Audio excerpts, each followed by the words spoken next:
Ini adalah kasus hydrops fetalis di mana tubuh bayi terlihat membengkak terisi oleh cairan di sekujur tubuhnya. Biasanya kasus hidrofetalis ini terjadi dibagi dua adalah faktor karena imunitas atau karena non-imunitas. Jadi sekalipun detak jantungnya masih hidup tapi kondisi bayi ini sudah sangat berat. Kalau misalnya faktor-faktor imunitas itu artinya misalnya ketidakcocokan golongan darah resus atau talasemia, atau juga ada faktor-faktor lain yang berkenaan dengan genetika. Nah sekarang kalau yang non-imun seperti infeksi, paling sering infeksi parasit seperti TORS, Toxo-Rubella, Cytomegalovirus, dulu kita ada masanya pandemi COVID. Semua bisa menyebabkan bayi-bayi hidrofetalis, di mana paling sering ketidakcocokan golongan darah resus, talasemia itu menjadi faktor penyebab tersering. Jadi dia memecah sel darah merah bayi, menyebabkan bayi ini tidak bisa memompa darah ke tubuhnya, menjadi bengkak. Jadi seolah-olah ini jaringan lemaknya atau jaringan limfatiknya ini di tubuhnya ini besar semua, jadi membengkak seperti balon begini. Perhatikan itu kulitnya yang melembung, sementara bagian yang putih itu adalah tulang.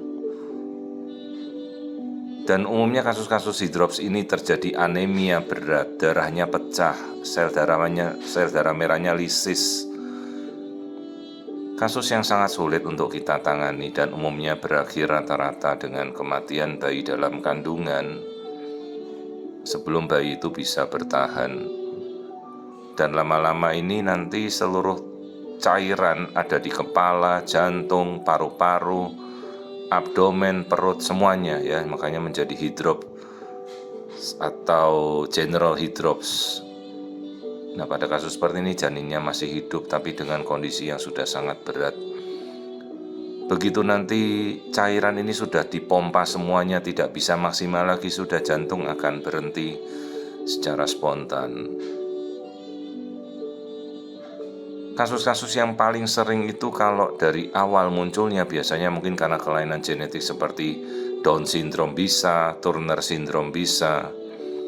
Kalau kelainan genetik awalnya muncul paling awal, tapi kalau kelainan darah, ketidakcocokan biasanya sekitar 19 minggu baru muncul, seperti kasus ini. Jadi kalau kita pasangan menikah, kita edukasi, ceklah golongan darahnya sebelum kalian menikah, pastikan. Lalu screeninglah talasemia. Kasus talasemia di Indonesia banyak sekali.